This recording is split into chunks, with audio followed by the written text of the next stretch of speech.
నేటి మాట లోపల బుద్ధుడు ఎవరు తెలిసే ఉంటుంది, మరి ఒకసారి తెలుసుకుందామని. బుద్ధుడు ఎవరు అంటే, చైనాలో క్రీస్తు శకము 8వ శతాబ్దంలో పైచాంగ్ అనే చాన్ అంటే జెన్ గురువు ఉండేవాడట. మట్జు అనే మహనీయుడి దగ్గర అతను ధ్యాన పద్ధతులు నేర్చుకున్నాడు. రోజు ఒక నిర్ణీత సమయంలో ధ్యాన మందిరానికి మట్జు వచ్చేవాడట. పైచాంగ్ ఎదుట కూర్చునేవాడట. ఇద్దరు కొంతసేపు కళ్ళు మూసుకొని ధ్యానం చేసేవారు. ఆ తర్వాత తనకు తోచిన కొన్ని విషయాలను మట్జు బోధించి వెళ్ళేవాడు. ఆ తర్వాత తను కూర్చున్న చాపను పైచాంగ్ మడతపెట్టి పక్కన ఉంచేవాడట. ఒకరోజు వారిద్దరూ ఎదురెదురుగా కూర్చొని ధ్యానం చేశారు. కొద్దిసేపటి తర్వాత కళ్ళు తెరిచారు. మట్జు ఏదైనా చెప్పడానికి ప్రారంభించడానికి ముందే చాపను చుట్టి గురువు వైపు నవ్వుముఖంతో చూశాడు. పైచాంగ్ మట్జు కూడా నవ్వుతూ లేచి వెళ్ళిపోయాడు. వారిద్దరి మధ్య ఆ రోజు ఎలాంటి సంభాషణ జరగలేదు. కానీ మౌనములోనే తన సందేహాలను పైచాంగ్ వ్యక్తపరచడం, వాటన్నింటిని నిశ్శబ్దంగానే మట్జు తీర్చడం జరిగిపోయిందంట. కొద్ది సమయంలోనే పైచాంగ్కు జ్ఞానసిద్ధి లభించిందంట. తదనంతరము ఎందరో అతనికి శిష్యులయ్యారు. సన్యాసులై ఆయనతోనే ఉండిపోయారు. తన శిష్యుల కోసం ఒక క్రమశిక్షణ నియమావళిని పైచాంగ్ రూపొందించాడు. దాన్ని అనుసరించాల్సిందిగా వారిని ఆదేశించడంతో పాటు తను కూడా ప్రోత్సహిస్తూ ప్రోత్సాహంగా నిబద్ధంగా జీవించేవాడు. పని చేయని రోజు, పస్తు ఉండాల్సిన రోజు అనేది అతను బోధించిన ముఖ్య సూత్రం.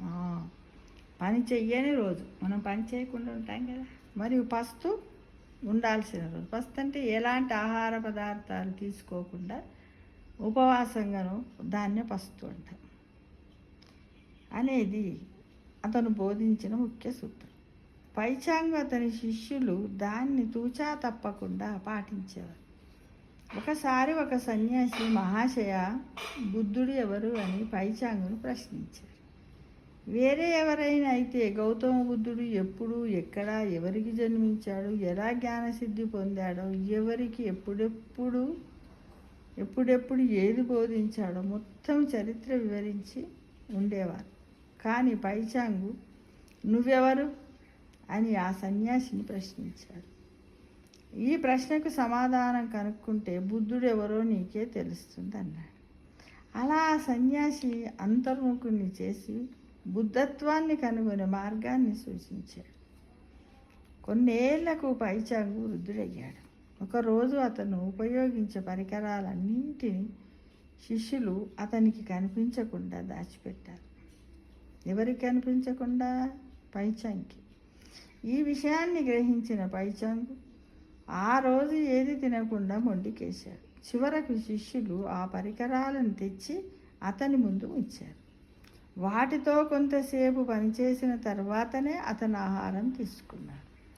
శరీరానికి ఏది జరిగినా, ఎలాంటి కష్ట నష్టాలు సంభవించినా సాక్షులుగానే ఉండండి. కానున్నది కాకమానదు.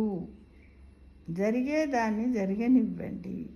ఏది చూసినా, ఏది విన్నా వాటితో బంధాన్ని ఏర్పరచుకోకండి అని శిష్యులకు అతను బోధించాడు. చాలా సాధారణంగా జీవిస్తూ ఆ విధంగా జీవించే కళను శిష్యులకు అతను నేర్పాడు. ఎవరు? పైచాంగ్. ఏమర్థమయ్యింది అందరికీ చెప్పండి. అంటే ధ్యానంలో ఉంటే మనకు ఏమర్థమయ్యింది? కామెంట్ బాక్స్లో పెట్టండి. ఇదొక సద్బోధ కదా. ఎలా బుద్ధుడు ఎవరు అనేది బహుశా మీకు అర్థమయ్యే ఉంటుంది అనుకుంటాను కదా.